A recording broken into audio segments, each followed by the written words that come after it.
I didn't realize how painful it had gotten to live. Because when you're not living your authentic truth, you become the shell of a person with your soul just shrinking and shriveling up. And that is what it felt like.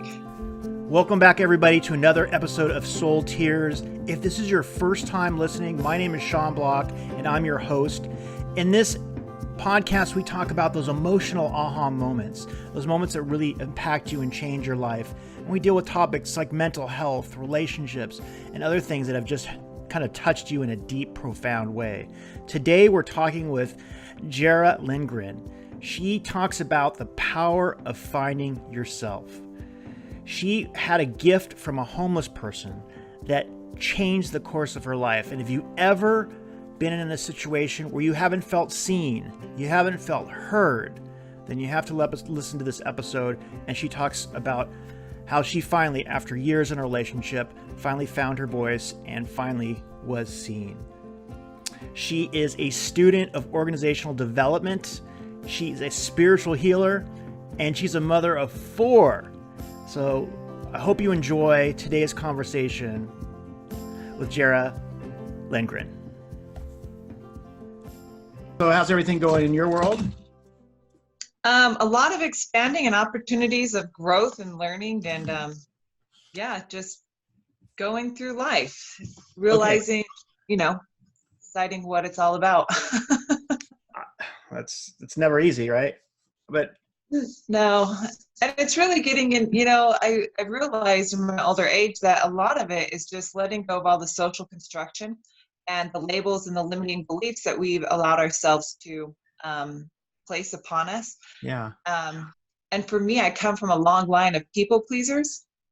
And so letting go, I actually didn't realize until a few months ago that a lot of the goals that I was making in my life, I thought they were mine, but I was actually making them in hopes that it would make somebody else happy by me achieving that goal, or even by just saying that that was my goal or desire. And I actually had to cut off communication with pretty much everyone, even my mom. And my mom and I were like really tight. And she's totally cool. She totally understood, because I could no longer tell my life to anyone, like not even strangers, because there was still some innate subconscious validation seeking by telling them what I was doing in my life.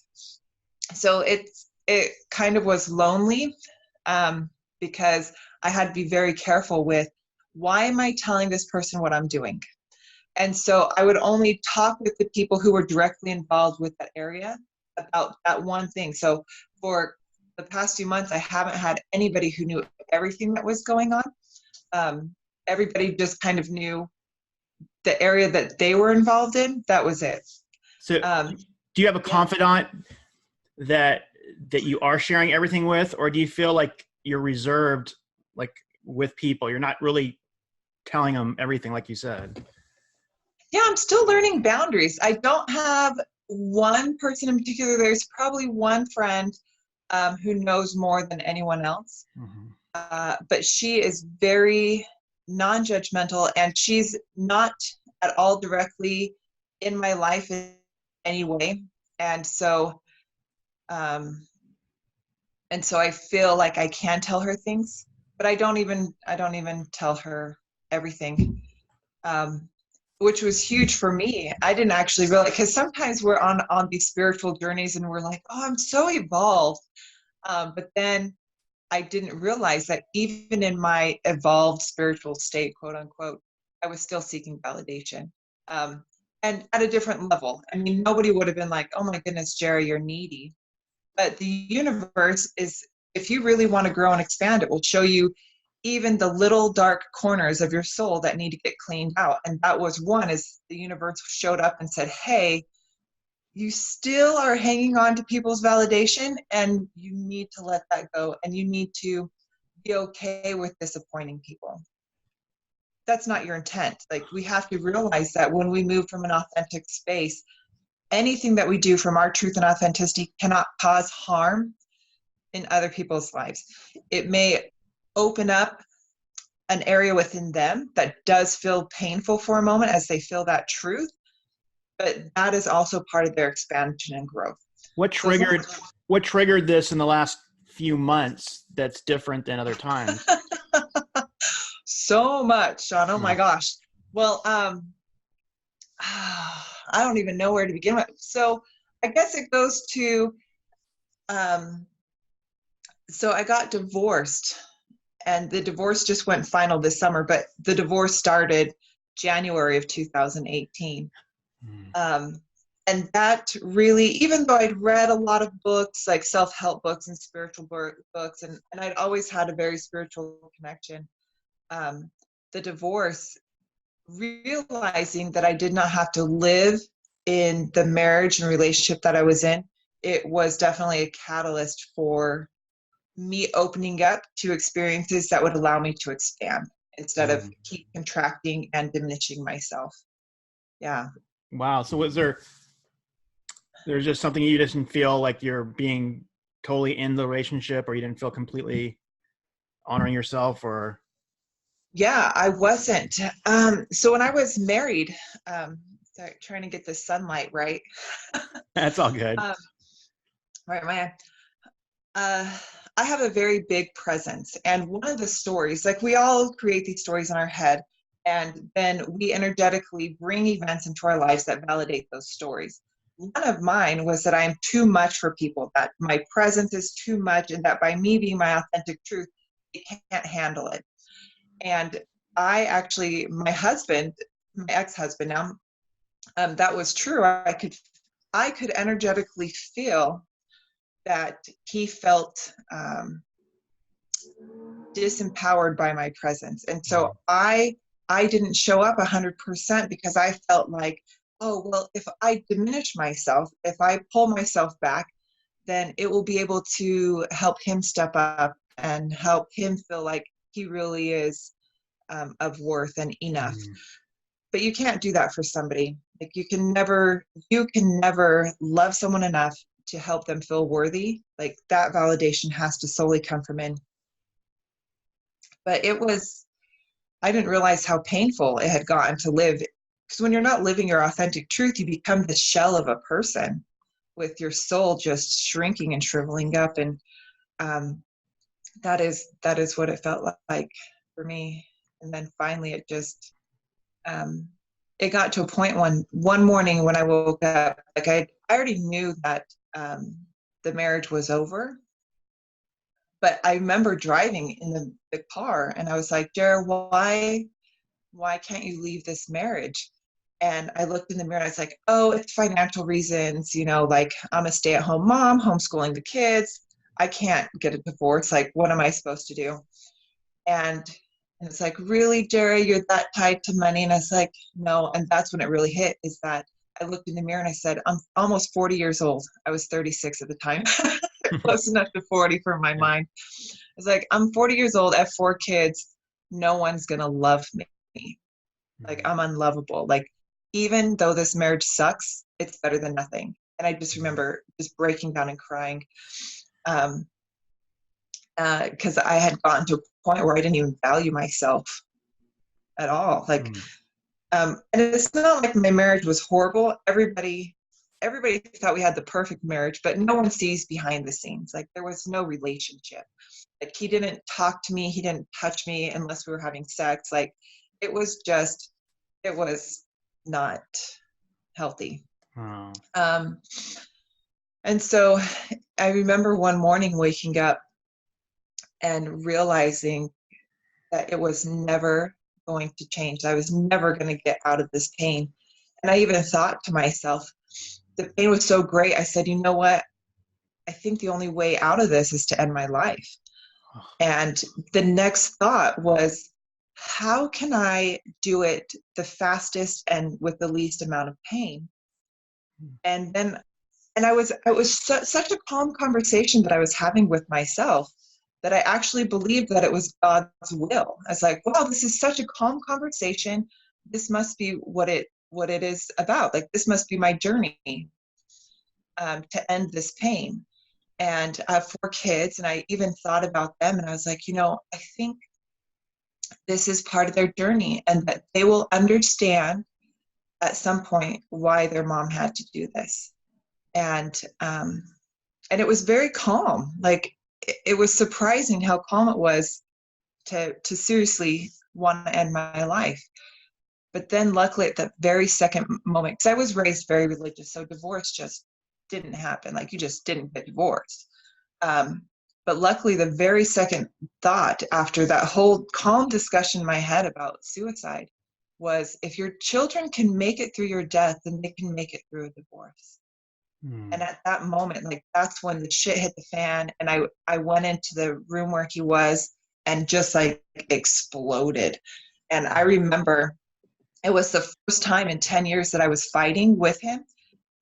But this time, I mean, we'd argued, but I'm not a fighter. But this time I was literally fighting for my life. Like I realized at such a deep level that it wasn't just an argument about our relationship. Like I was fighting for me and my worth. And that's when all this openness to real expansion began to come, is because the seed of self-love was once again planted in my heart. Wow. Yeah. And this is pretty fresh then. Yeah. Yeah, still moving through all of it. Yeah, and so when your entire identity is wrapped up in other people, and those people leave your life, you really have to get to know yourself again. Yeah, rediscover what makes me me, and being okay with, it's all right if it doesn't work for everybody, that I am who I am, because not everybody needs to be in our life. Well, I've heard this from some other guests too, and there was another mom who almost had the same similar sentiment. She just felt that it could be over, and that most people, she said, will think, oh, I won't do it because of my kids. But she had the same thought. She goes, my kids would be better without me. And Yeah. And that was a scary thought for her. And luckily she's still with us. But you always hear that, oh, I won't do it because of my kids. But then you forget that you might be doing it for your kids in your mind, Yeah, and I really wasn't. And sometimes we don't realize how great the pain is that people are suffering with. They might have all smiles and be super involved in the community or the school, like, and just be suffering inside. So, so on the show, we usually talk about like some kind of transformational moment or some aha moment, something that really stirred you, and you've really touched on some pretty powerful moments. But was there anything specifically experienced that you wanted to share that that you feel is something that's calling to you? Yeah, so when I met you at Summit of Greatness and I shared an experience with you, it was really interesting because I'd only shared that experience with 3 people, you being the third one. Wow. And so as I thought about this conversation that I was going to have with you, I kind of deliberated. I was like, well, is that something of value to share? And I was like, now that I shared the divorce, because that's kind of like the backstory of where I got. Yeah, so after that moment is when I started taking more accountability for myself and started doing things for me. And especially as a mom, and I don't know from a dad's perspective because I've never been one, we get so wrapped up in our kids that we don't take care of ourselves. Our emotional health, our physical health, we put all that out the window, thinking because society has told us that, oh, you have to give of all of you. You have to, that's how you show your love, is by sacrificing everything. But we don't realize that we can't sacrifice that which we don't have. And so if you don't actually have that love within yourself, you can't sacrifice it or give it. I like to say give it to your kids or to anyone else. And so it was the Summit of Greatness.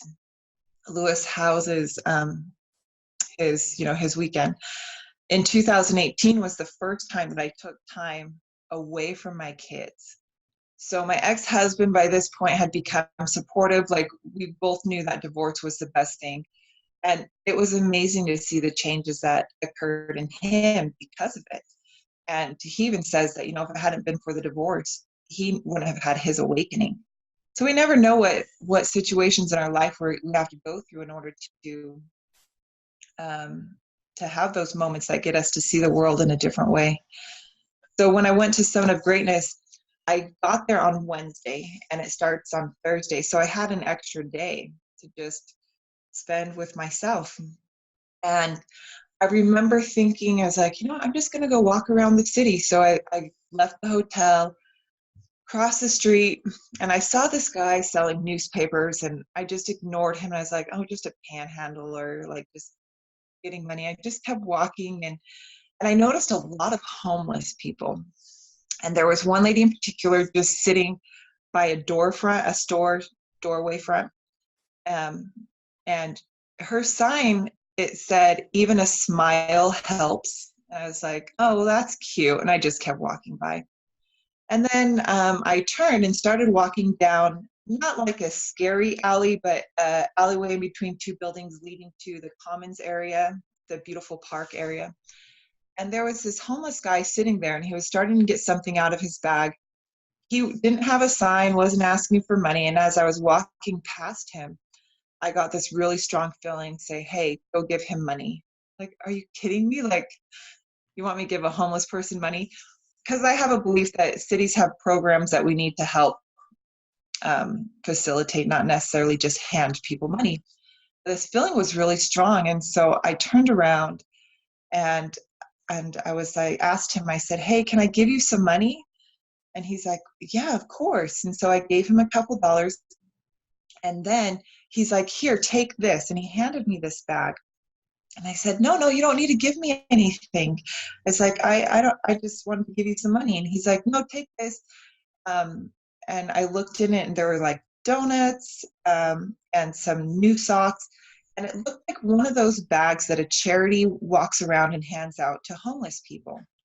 And I told him, I was like, no, it's okay. Like, you don't need to give me anything. I already had breakfast. And he's like, no, I wasn't going to eat it anyways. He was just trying to give me the bag. So finally I was like, Jared, just take the damn bag. Like, he wants to give you something. So I took the bag, and as I was walking away from him, I was like, okay, what am I supposed to do with this? And I'm walking, and I was like, I can't throw it away because that just felt rude. But I didn't need this stuff. I didn't want this stuff. I don't really eat donuts, so that wasn't my thing. And then the spirit said, hey, remember that lady who was sitting by the storefront? Walk around and give it to her. And in my mind, my social construction part is like, oh, people are going to think I'm a weirdo. I just keep walking around this one block. So I did. I listened, and I walked around, and I gave it to her, and she just smiled, and she was so happy. And she's like, wow, thank you so much. Like, this is exactly what I was hoping for today. And I would never have known that. And then I remember after her, I started walking towards the guy selling the newspapers. And come to find out, he was selling newspapers to help the homeless. And it was not just like their city newspaper. This was actually, I can't remember the name of the newspaper, but it actually featured homeless people in there. It featured their poems, their works of art, and their stories and articles about how to help homelessness. And it was purely a donation-based giving for the newspaper. And as I was pulling money out to give him money for this newspaper that I now felt inspired to buy, I pulled out a 20. I was like, I'm paying $20 for a newspaper. And the spirit was just like, give him $20. That's what you need to give. Okay, here you go. And so I took his newspaper, and across the street from the hotel, from the Sheraton in Columbus, is their city hall that has a beautiful walkway and parks, and it has benches. And so I went and I sat on one of the benches, and I started reading this newspaper. And as I said, it featured homeless people's art and their poems and their stories. And it really hit me that these people just wanted to be seen. And I remember sitting on that bench, just really soaking that in about how people in general just want to be seen, like not just the homeless people, but people in general.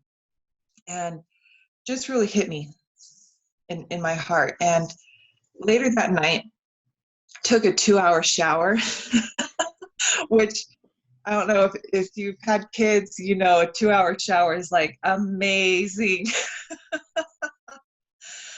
um, just thinking about the day, thinking about my life, just finally having a moment to myself to allow everything to sink in that has been transpiring, not just the last year with being in the middle of a divorce and preparing to be a single mom, but just the last 10 years, how I'd been showing up for myself.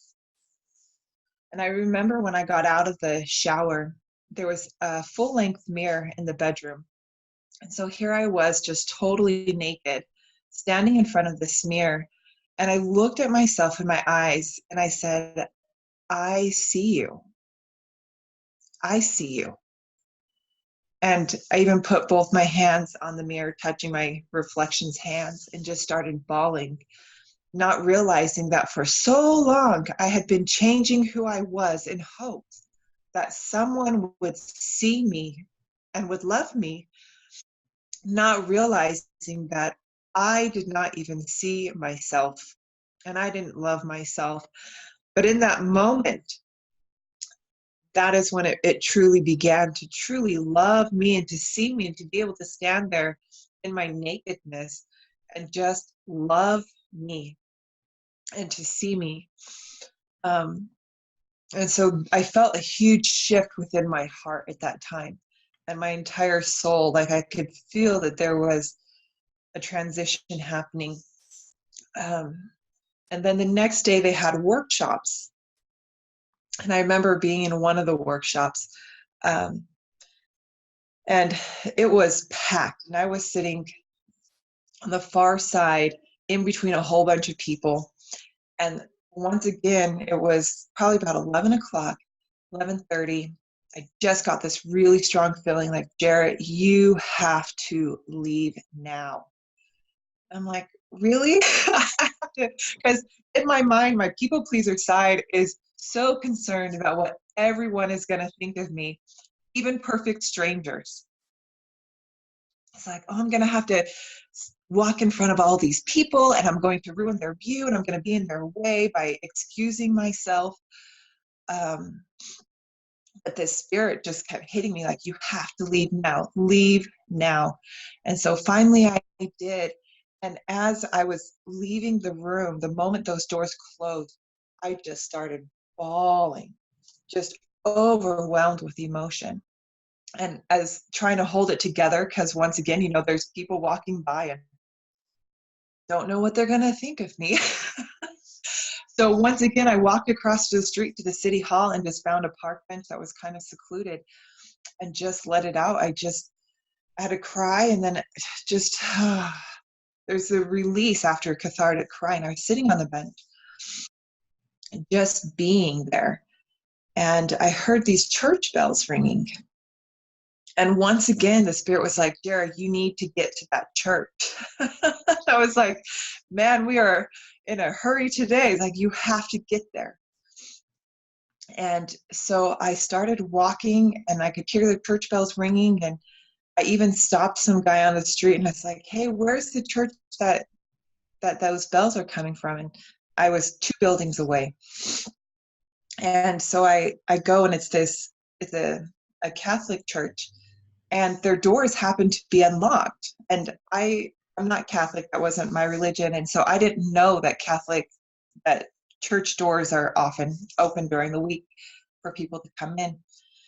And I open the doors and I walk in and I walk down the middle aisle, and I can see on all the pews, almost every single pew had somebody sleeping on it, had a homeless person sleeping on it.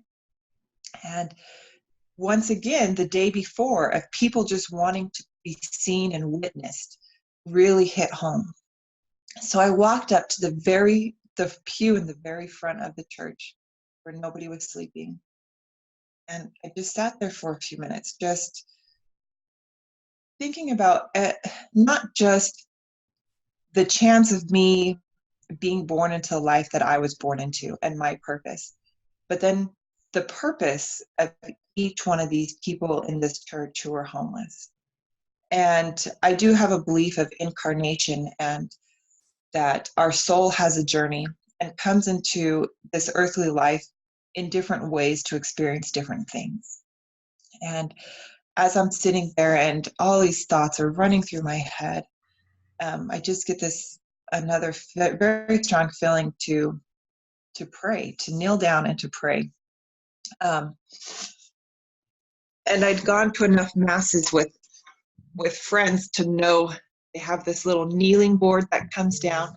And so I get on there and I start praying. And as I start praying, I just get this flood of emotion that washes over me. And I'm from the depths of my soul, I'm praying for forgiveness. And it was beyond praying for forgiveness of sin in a religious context. I realized in that moment that I was praying for forgiveness of myself, for me to forgive me. And this cry, like I had cried earlier in the day, but this cry, I mean, this was one of those snotty cries and I'm even like out loud, I'm like talking to myself, praying. It's like, I am so sorry. I'm so sorry that for these past 10 years, I've been hiding you and that I haven't loved you. And I'm sorry. I'm so sorry. And I promise that I'll show up, for me. And it was such a beautiful experience to get past my social constructions of being embarrassed to cry like that with people around me.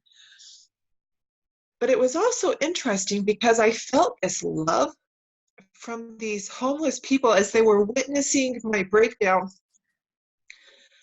And I thought to myself, what an amazing gift they're giving to me. That these souls that have chosen to show up in such a hard life in this earthly experience are here witnessing my breakdown, and they're creating a space of love and acceptance. And that's exactly what I needed to realize, is that I could be accepted even in my most vulnerable state, and that I was still worthy of love. And it was, the speakers hadn't even started for this motivational weekend, and I knew that I didn't even need to hear what they said. What they said was beautiful and lovely, and it was inspiring.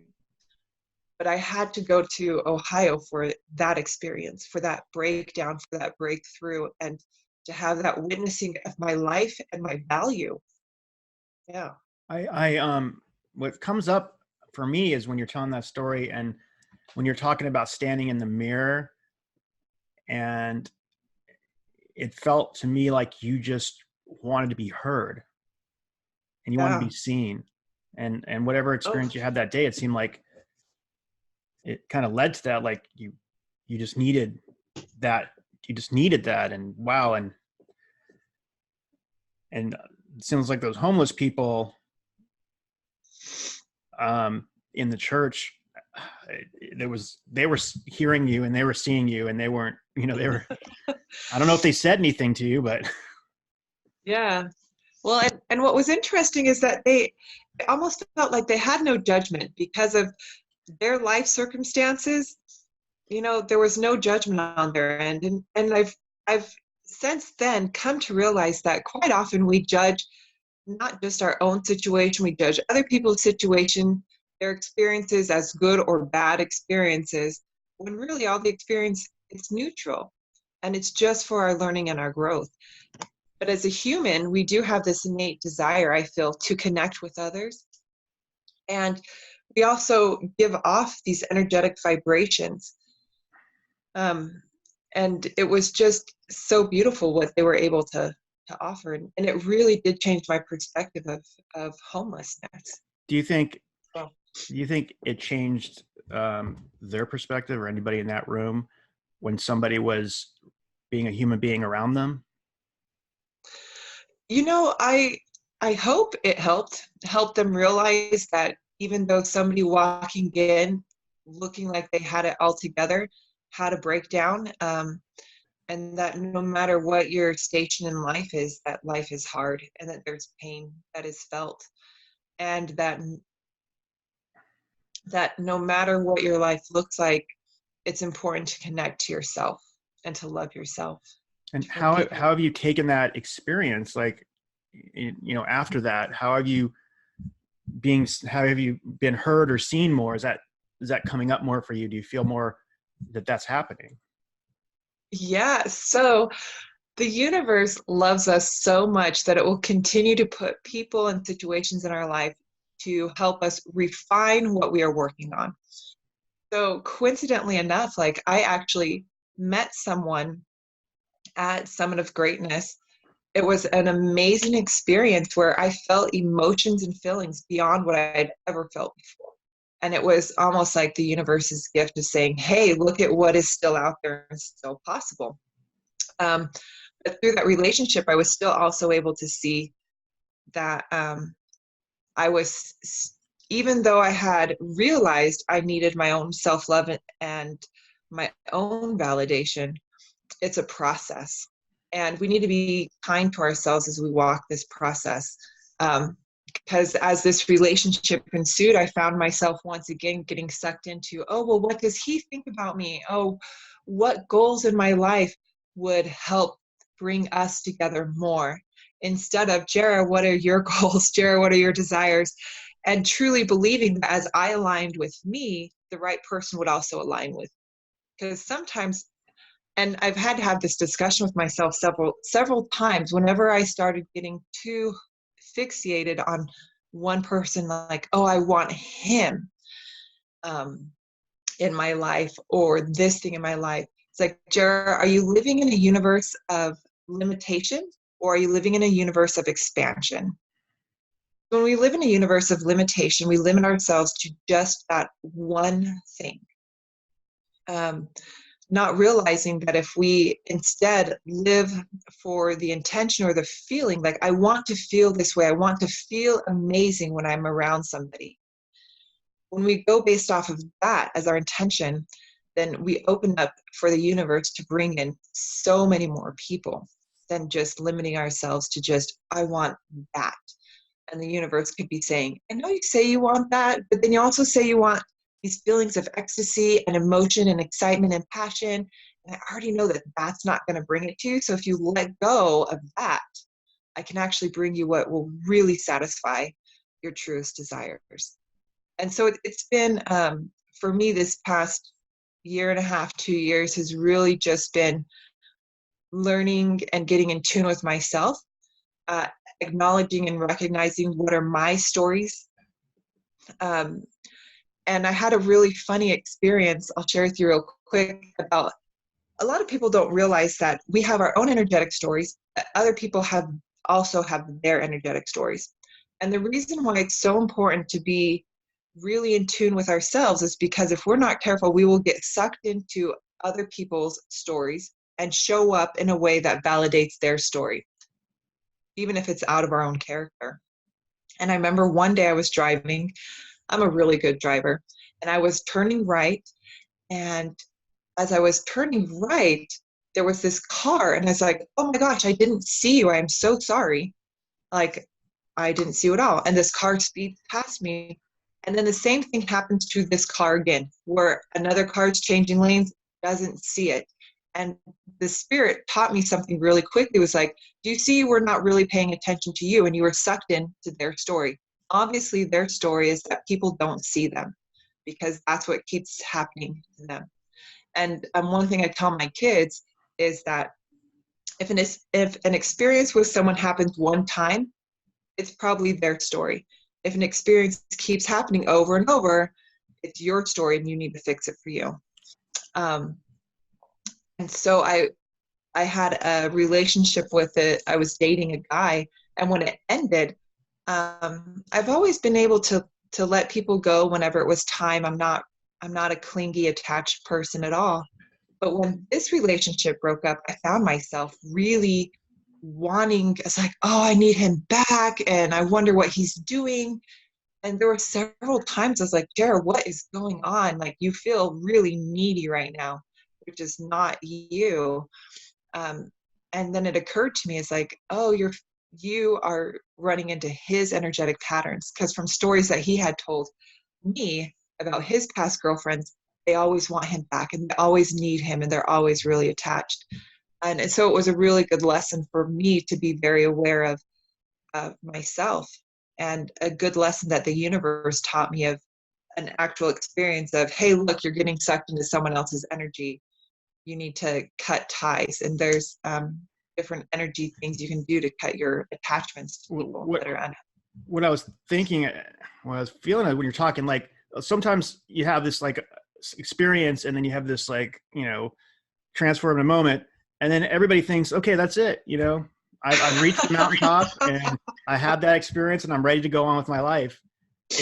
Oh my gosh, my experience, yeah. it never works that way. You can have a breakthrough, but then have another breakdown. But Yeah. But at the end of it, you find yourself better than you were, in a better place. It's like you go up and you come down, but you kind of get to a place where you can move on. You never finish at the top, you know? Yes. Yes, Sean, that is so true. Yeah, like so my hairstylist, I give him total free artistic ability, and yesterday he went red Oh, it's hard and to my see. hair. Yeah. I've never done red before. And it was such a crazy gift because when I first looked in the mirror, in all honesty, I was like, ugh, like that is horrible. Because I was so used to seeing myself one way. And I learned how to love myself looking a certain way. And in that moment, I said, Jara, what a beautiful opportunity for you. What a gift to truly say to yourself, I love you. Because how often do we fall in love with ourselves because of certain attributes? Oh, I love myself because I'm this physically fit, or I love myself. Oh, I look like this and I love myself. Well, what if something changes? And I didn't realize how attached I was to my physical appearance because I thought I was spiritually transcendent. But then when I looked in the mirror and I was like, hey, oh girl, can you love yourself still, even though your hair isn't how you had started to identify? And I didn't realize how much I identified with my hair looking a certain way until he gave me the gift of changing it a different color. And so that was just yesterday morning, and I'm still kind of, every time I look in the mirror, I'm like, okay, no, this is a beautiful gift. Like, do you still love yourself? Like, and it really brought up a lot of unhealthy attachments I had to my physical body. Like, well, if you lost an arm, would you still feel the same way and love yourself? Um, and and how much we put on our personal appearance, we give a lot of power to our personal appearance. And especially because I have job interviews that are coming up, and I was so comfortable with how I used to look that I really had to center myself and say, hey, can we still walk with as much confidence even if we don't necessarily like something about ourselves, about myself? And how can we change that paradigm? And what's the bigger lesson to be learned here? I I mean, mean, it's just that's, there. that's so powerful. I mean, yeah, I mean, you do get I mean, I know I do. I get fixated. Well, if I lose 10 pounds, I'm going to feel better. If I, you know, have more hair, if my hair's longer, shorter, whatever. Right? It's just like, but Yeah. it's that it's inside. Like if you, that's a very good thought. If you lost an arm, would you still love yourself? You know, like it's a silly thing, but do you love, I mean, is it unconditional love or is it conditioned based on how you look, how you feel, Yeah, whatever. Right. And exactly. so you need to have, I guess, unconditioned love with yourself. With ourselves, yeah. And to say to ourselves, am I in love with my body or am I in love with my soul? Like, we should love our bodies and take care of it, but this physical vessel really is not what we are. And it was really eye-opening to me yesterday how much I was in love with my physical self, and I had come to terms with loving me, but I actually hadn't come to terms with loving me at a soul level. One, um, one question, that I have for you is do you have one mental wellness or self-aware tip or something that is important, do you think it would be helpful for people? oh, you know what? Okay, so my thoughts on this um, currently is that it is important to listen to other people's experiences and to consider what it was that they did in their life to make those changes and that were helpful. But I firmly believe that there is not one thing that everybody needs to do. That, okay, yes, there is one thing everybody needs to do. Everybody needs to connect within themselves, because the answers truly are all within our hearts, within that space within. And sure, maybe the keto diet is good for you right now and will lead to spiritual expansion. And maybe in 5 weeks, you're going to need to be a vegan for greater spiritual expansion. Maybe right now you need to meditate for an hour a day. And maybe you're at a space in your life where you actually need to go to the gym, and that's going to be your meditation. So I know that you're not a big social media person. I mean, when I got in contact with you, I go, you know what? This is a person I have to physically call. I can't text. I know I texted you a little bit, but I know I have to call her because she's old school. She's like back in the 90s in terms of. I am so old school. Right? I know. Yes. So if somebody wanted to, like, talk to you more or whatever, maybe an email address or something I can list on the notes or something. Yeah. Whatever you're comfortable with. Yeah, I'm more than happy. I mean, if somebody felt like they wanted to reach out for some reason, I'm always more than happy. I love chatting with people. Well, this has been such a great talk. There's a lot of people that I know that think this conversation is like, oh God, Sean, you're talking with all this spiritual energy stuff. I don't understand it, like what's going on. And I say to those friends and family or whoever's listening that I was there. I mean, I understand, like if I was listening to this 5 years ago, I wouldn't have listened to it. I'm like, that stuff is a little out there for me, but I totally, I'm with you. I totally believe in the energy work. And, I can just say, like, for example, last night I was not feeling great and I went to a concert, beautiful music, and the vibrations, the energy just like lifts you up. Yeah. So I know it works. And that's why being by the ocean is great for me. Just there's so much good energy there and all that. So I'm pro energy. I'm pro, self-awareness and all that. I've just enjoyed talking to you. This has been great. Likewise, Sean. So I actually recorded all this, so just so you know. Well, there you have it. I hope you enjoyed this powerful episode of Soul Tears. And I want to give a special shout out and thank you to Heather Parody, who is the host of the podcast Unconventional Leaders. She's also a coach. She's also a mentor of mine, and she's also a friend. So thank you, Heather, for all you do. Today was a really amazing episode where, especially for me, that moment she talks about touching her hands over her reflection and finally feeling seen and heard.